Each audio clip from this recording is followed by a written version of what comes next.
என் பிரியமான உங்கள் அனைவருக்கும் என்னுடைய அன்பான வணக்கம். நான் உங்கள் திருச்செங்கோடு ஹரிமாணிக்கம். இன்று இந்த பதிவில் வாராகி பாமாலை ஒவ்வொன்றா பார்க்க போகிறோம். இந்த பதிவில் வாராகி பாமாலுடைய முதல் பாமாலை ரொம்ப ரொம்ப சக்தி வாய்ந்த அம்பாளுக்கு மிகவும் பிடித்தமானது. அதனுடைய விளக்கம் என்ன அப்படின்னு சொல்லி பார்க்கலாம்.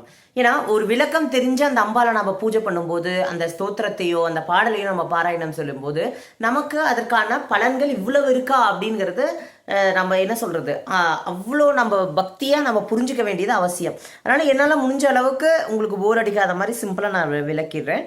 முதல் பாடல்: இருகுழை கோமலம் தாள் புஷ்பராகம் இரண்டு கண்ணும் குருமணி நீலம் கை கோமேதகம் நகம் கூர்வயிரம் திருநகை முத்து கனிவாய் பவளம் சிறந்த வள்ளி மரகத நாமம் திருமேனியும் பச்சை மாணிக்கமுமே. இதில் அம்பாள் வாராகி தேவி நவரத்தினங்களின் வடிவமாகவும் கூறப்பட்டிருக்கின்றாள். நவரத்தினங்களை லலிதா நவரத்ன மாலையில் அம்பாளுக்கு முத்து பவளம் மரகதம் கோமேதகம் மாணிக்கம் அப்படின்னு சொல்லிட்டு ஒவ்வொன்றுக்கும் ஒவ்வொரு விளக்கங்கள் வரும். இங்கேயும் அதே மாதிரி வாராகி அம்பாள் கொடுத்துருக்காங்க.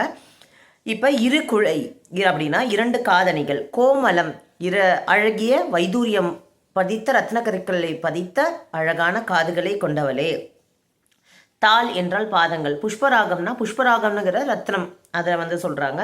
ஸோ கை கோமேதகம், கைகள் கோமேதக ரத்னக்கற்கள் போல இருக்குது. நகம் கூர் வைரம், அம்பாளின் நகங்கள் வைரக்கற்களை போல இருக்கின்றதாம், ரொம்ப கூர்மையாக இருக்கின்றது. திருநகை முத்து, திருநகை என்றால் புன்னகை, எப்படி முத்து மாதிரி பற்கள், நாம் சும்மா மற்றவங்களுக்கு சொல்ல முடியாது, ஆனால் அம்பாளுக்கு மட்டும்தான் முத்து போல அழகான பருவரிசை கொண்டிருக்கின்றாலாம். கனிவாய் பவளம், கனி போன்ற உதடுகள், இந்த உதடு இருக்குன்னு பார்த்துக்கலாம் அம்பாளுடைய உதடுகள்.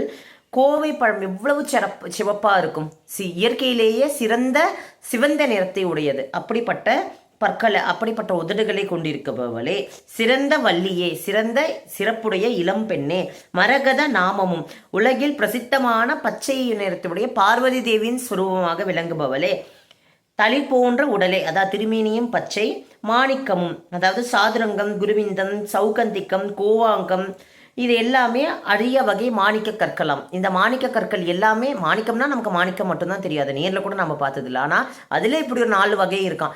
அது எல்லா வகையும் போன்ற இருக்கும் வாராகி அம்மையே அப்படின்னு சொல்கிறாங்க. மொத்தமாக பார்த்தோம்னா நவரத்தினம் அனைத்தும் வாராகி அம்பாளுடைய உடலோடு ஒப்பிட்டு சொல்கிறாங்க.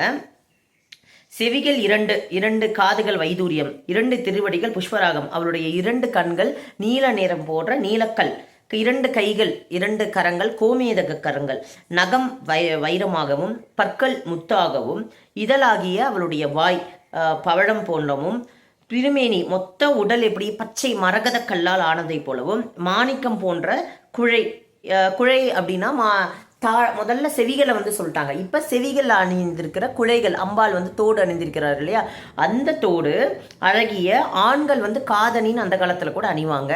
கடுக்கன் இப்போ இந்த காலத்தில் போடுறாங்க. ஸோ நானும் போட்டிருக்கேன். அந்த மாதிரி இந்த காலத்துலேயும் கடுக்கன் விதவிதமாக போடுறாங்க. அந்த காலத்திலையும் ஆண்கள் கடுக்கன் அணிந்திருந்தார்கள். அப்படி ஆண்கள் அணிந்திருக்கிறதை கூட வாராகி அம்பாள் அணிந்திருக்கிறாள். ஏன்னா என்ன குறிக்கிறது, அம்பாளுக்கு அவ்வளவு கம்பீரம் அவகிட்ட இருக்குதுங்கிறத தான் குறிக்கிறது. ஸோ மிடுக்கு, இது எல்லாமே அம்பாள் கிட்ட இருக்குது அப்படின்னு இருக்கிறாங்க. இது இல்லாமல் பாவனோபநிஷத்துல வாராகி பித்ருரூபா அப்படின்னு சொல்லியிருக்கிறாங்க.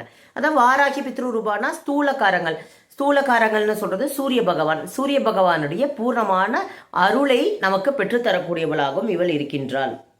இது இல்லாம சூர்பகர்ணர் அப்படின்னு சொல்லி ஒரு விஷயம் வருது. இந்த சூர்பகர்ணர் அப்படின்னா விநாயக கணபதியை குறிக்கிறது. சூர்பகர்ணாய நமஹ, கணபதி குறிக்கக்கூடியது. கணபதியவும் நாம் வழிபாடு பண்ணுறது சிறப்பு. அந்த கணபதியின் வடிவமாகவும் வாராகி அம்பாள் இருக்கின்றார் அப்படின்னு சொல்கிறாங்க. மொத்தமாக மந்திரபூர்வமான விளக்கத்தில் இந்த இடத்துல 2 காதுகள் 2 பாதங்கள் 2 கண்கள் 2 கைகள் 2 கூர்மையான நகங்கள், அழகிய பற்கள், அழகிய உதடுகள், அழகிய ஆண்கள் கூட போடக்கூடிய அழகிய குழைகளை அணிந்திருக்கின்றார். ஆக மொத்தம் ஆராகியாகவள் பிறப்பால் அவளுடைய மேனியால் பெண்ணாக இருந்தாலும் ஆண்களுக்குரிய கம்பீரத்தையும் கர்ஜனையும் வீரத்தையும் கொண்டவளாக இருக்கின்றாள் அப்படின்னு சொல்கிறாங்க. இந்த பதிவில் இந்த பாடலை மதிவீன் நான் படிச்சிடுறேன். இருகுழை கோமலம் தாள் புஷ்பராகம் 2 கண்ணும் குருமணி நீலம் கை கோமேதகம் நகம் கூர் வைரம் திருநகை முத்து கனிவாய் பவளம் சிறந்த வள்ளி மரகத நாமம் திருமேனியும் பச்சை மாணிக்கமுமே.